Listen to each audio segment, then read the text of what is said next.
Velkommen til anden del af statistikregnearkskursus. I det her kursus vil vi starte med at fokusere på intervaldeling af datasæt. Man kunne for eksempel forestille sig, at man laver en undersøgelse af højder. Højderne blandt mænd i samfundet og et eller andet. Det vil sige, at man får en hel masse resultater, som er meget forskellige, og man har ikke brug for at have 200 forskellige kategorier af resultater, så man vil godt gruppere dem. Så for eksempel folk, der er mellem 1,55 og 1,60, de tilhører samme kategori. Til at starte med, så vil jeg lige introducere en funktion, som hedder slump mellem, parentes.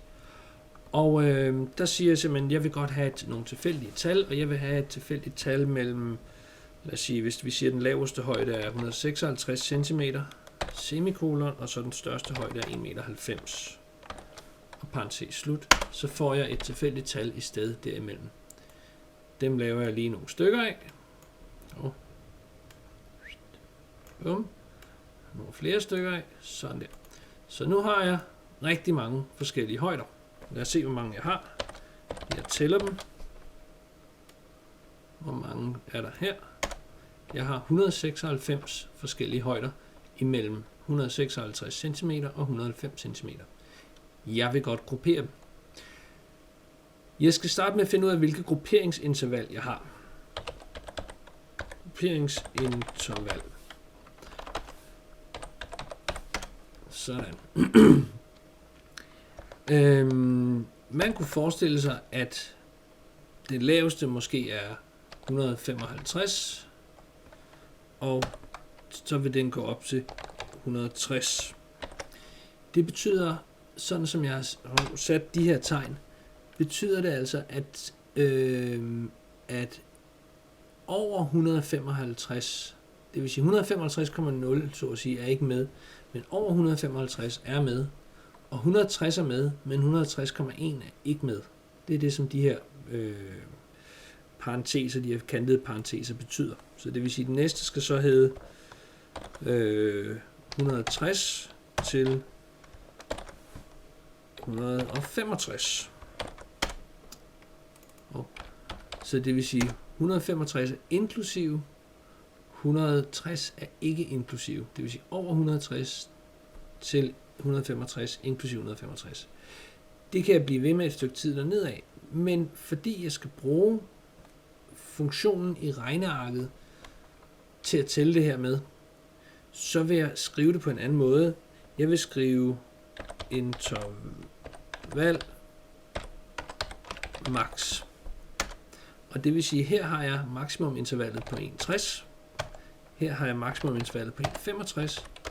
Og det kan jeg så fylde ned af, så jeg kommer op på de der, lad os bare sige 195. Nu kan jeg ikke huske, hvad det var, jeg valgte. I princippet kunne jeg jo fortsætte dem herover, hvis det var, jeg godt ville. Jeg kunne også skjule den kolonne her, så man ikke kunne se det osv. Men grunden til, at jeg godt vil have det skrevet sådan her som intervalmaksimummerne, det er fordi, så kan jeg bruge en formel, eller en funktion, som hedder tæl hvis.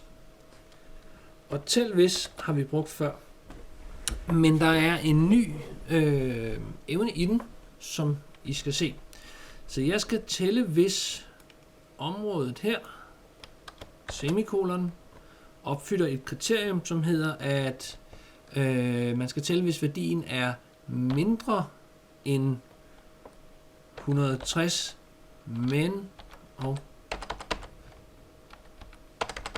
men den skal ikke bare være mindre end, den skal også være lige med 160. Det kan jeg ikke. Det var irriterende. Jeg ville godt kunne tælle, hvis det var sådan her, hvis jeg skrev det 160. Men hvis jeg så sætter gåseøjne omkring, så kan jeg fortælle, at den skal forstå det som et helt udtryk. Så kan jeg godt. Så der er 27 mennesker, der er 160 cm eller derunder i mit datasæt. Imidlertid, så vil jeg jo ikke ind og skulle skrive det her hver gang, fordi det kommer til at være lidt mere omfangsrigt.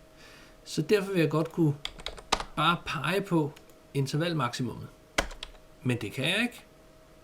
Fordi nu forstår den jo det her som J2, fordi det er gåseøjne, og det vil sige, at det ikke er en reference. Hvis jeg prøver at dobbeltklikke på den, så kan man se, at J2 bliver ikke lyst op, der kommer ingen ramme omkring det. Men det er der heldigvis råd for. For ved at fjerne gåseøjnet her og sætte det her, så kunne man tro, det virkede. Men der skal lidt mere til, for den skal have at vide, at det er en reference. Derfor skal jeg sige, og referencen J2. Så jeg siger altså, tæl hvis området A1 til G28 lever op til kravet mindre end eller det samme som referencen J2. Nu kan den godt gøre det. Og det betyder selvfølgelig, hvis jeg lige sætter min dollartegn, at det kan jeg fortsætte med. Imidlertid så viser det sig jo også, at så tæller den jo alt, hvad der er under 165 og 170 og 175. Så jeg får ikke, hvad der er imellem for eksempel 160 og 165. Så for at gøre det, så skal jeg ind og trække det fra. Jeg skriver derfor en ny funktion, som jeg trækker fra den første funktion. Det er stort set det samme, der skal stå i den, så jeg kan simpelthen bare kopiere den, og så ændre, skal vi se en gang, så ændre J3'et her til J2. Så nu går den ind og siger, tæl alt, hvad der er under 1,65, og træk alt, hvad der er under 1,60 fra det. Tilbage vil der være alt, hvad der er mellem 1,60 og 1,65. Og den fylder jeg nedad. Så kan jeg se, det ser sådan ud. Og så tæller jeg lige alle mine hyppigheder sammen. Lige med sum parentes. Så skal vi se, om vi får samme tal her, som vi allerede havde hernede. Altså, der er talt 196 observationer. Hyppighed. Sådan. På den måde har jeg nu inddelt mit observationssæt i intervaller. Og så kan jeg jo arbejde videre med det, som jeg plejer. Jeg kan lave frekvens ved at sige for eksempel, ja, det skal jeg måske lige huske at sige, hver gang jeg skriver noget, så ændrer den tællingen. Det er fordi, at den hele tiden står herovre jo og slår nogle tilfældige tal. Nu hvor jeg har fået de tilfældige tal, jeg skal bruge, kunne jeg godt låse dem fast. Jeg kunne bare gøre det, at jeg trykkede Ctrl-Klip, og så Ctrl-Shift-V. Det er altså indsæt specielt. Så kan jeg vælge kun at indsætte tallene, så det ikke er formlerne, jeg indsætter. Sådan. Nu er de her tællinger her låst fast. Frekvensen kan jeg nu regne ud ved at sige lige med hyppigheden divideret med det samlede antal tællinger gange 100. Og så sætter vi lige et dollar foran den, fordi at den skal jo ikke følge med ned, når jeg rykker den nu her. Sådan der. Den her kan jeg godt slette, for dem er der ikke nogen af. Og så har jeg procenten. Vi kan også komme til at stå med en hyppighedstabel, hvor vores observationssæt allerede er ordnet, og hvor vi altså ikke har adgang til rådata, så vi må klare os uden den mulighed. Det kan betyde en del for, hvordan vi finder vores deskriptorer, og hvad vi så gør.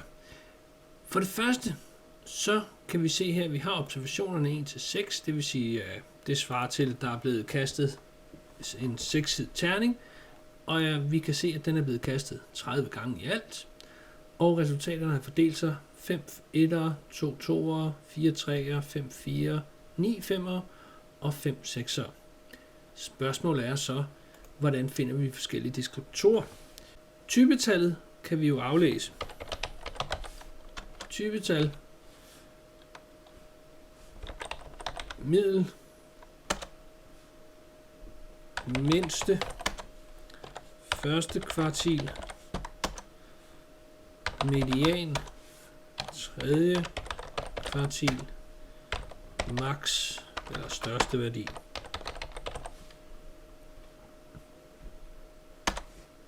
Og variationsbredden.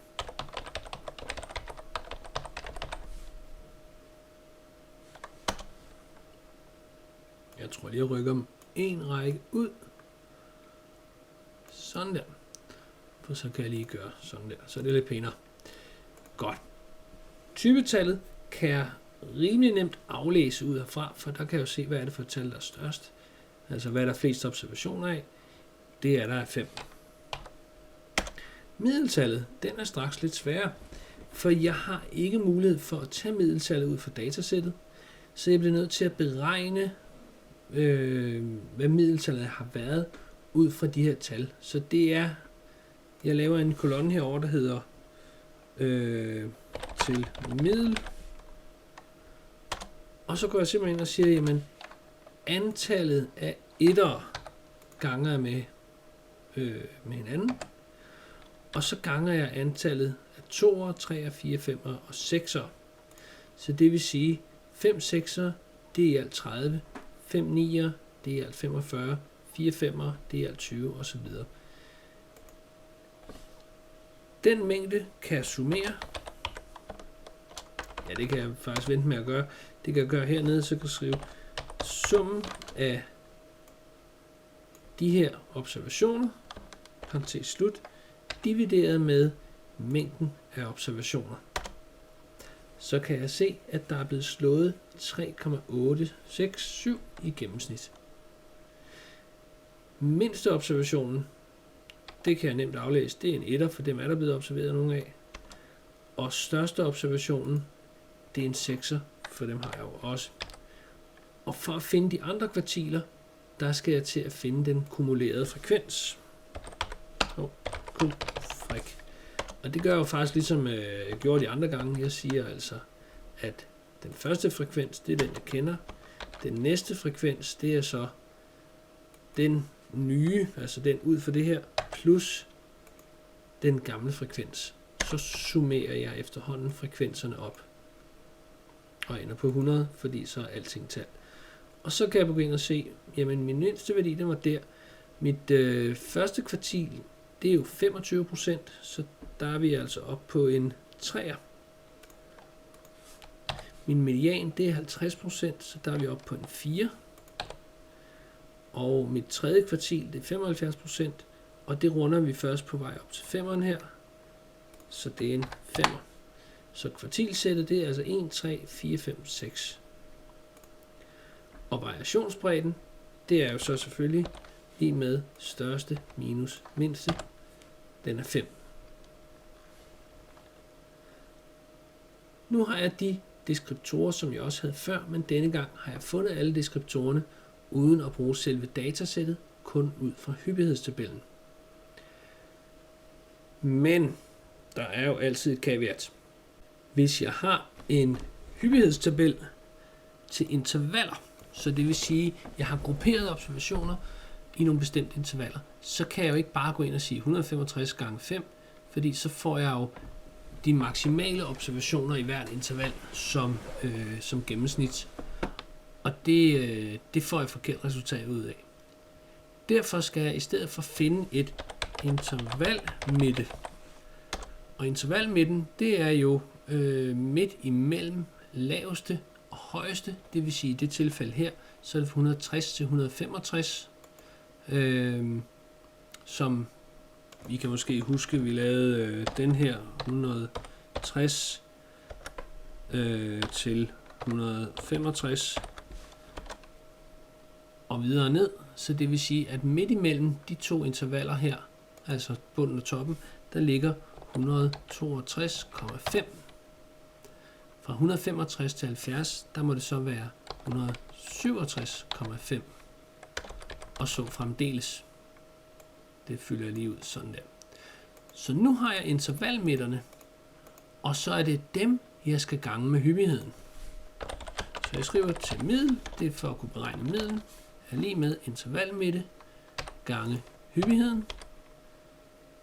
Fylder det nedad, og så for at beregne gennemsnittet, skal jeg jo bare beregne, eller dividere med det samlede antal observationer. Så lige med summen af alle de her beregninger, divideret med antal observationer, i alt 173,3. Hvis jeg gerne lige, bare for princippets skyld, vil vise det, så har jeg jo herover selve datasættet, som det her er bygget på. Så hvis jeg går ind og skriver, det kan jeg skrive her, middel, så siger jeg lige med middel for datasættet, og så kan jeg se, det er 173,7, så forskellen er altså den der minus den der 0,36. Så middeltallet ud fra en hyppighedstabel i et grupperet, med et grupperet datasæt, det bliver ikke 100% nøjagtigt, men det er det tætteste, vi kan komme på det. Jeg kan forestille mig, at jo flere observationer jeg har, så vil de stortals lov gøre, at jo mere nøjagtigt bliver mit middeltal.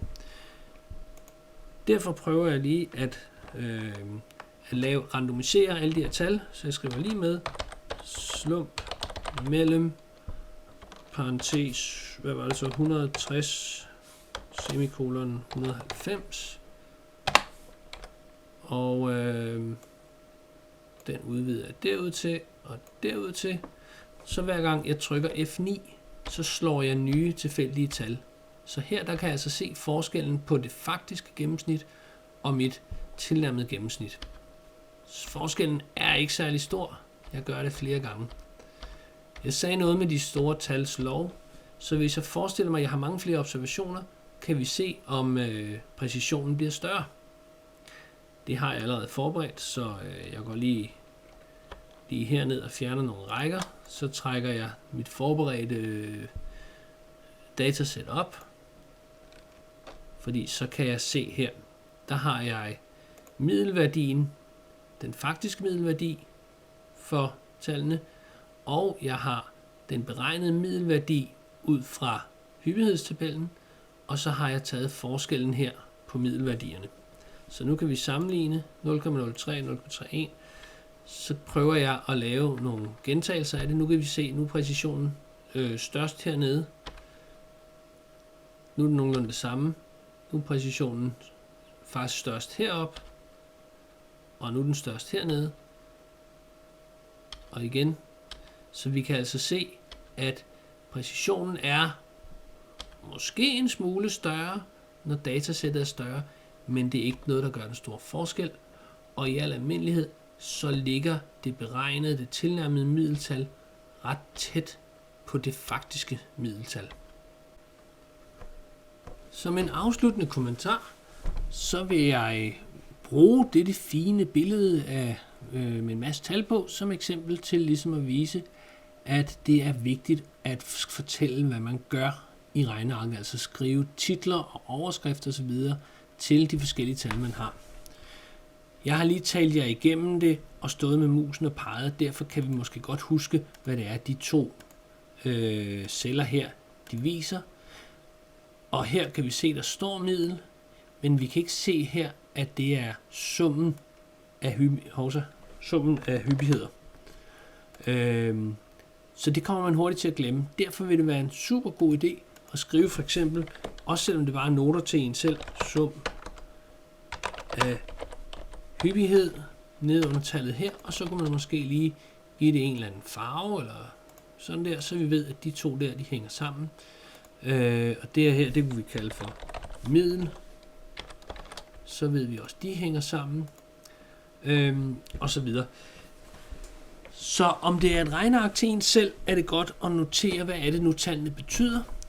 Men hvis det er et regneark til andre, hvis det er til en opgave eller noget lignende, så er det jo selvfølgelig super vigtigt, så man hurtigt kan se, hvad der er hvad de forskellige tal betyder, og så videre. Mere vil jeg ikke sige om den sag, men nu kan I gå i gang med at løse de opgaver, som hører til de her to videoer, og som alle sammen ligger i et dokument, der hedder statistikopgaver.pdf.